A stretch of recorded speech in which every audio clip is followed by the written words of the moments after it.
என்ன என்று தவிக்கிது நெஞ்சம் இன்று நதியினில் இலையென நான் தோய்ந்து செல்கின்றேன்.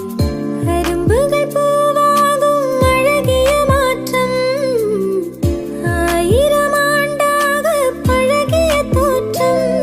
ஒரு வெள்ளி கொலுசு போல இந்த மனசு சிணுங்கும் கீழே அணிய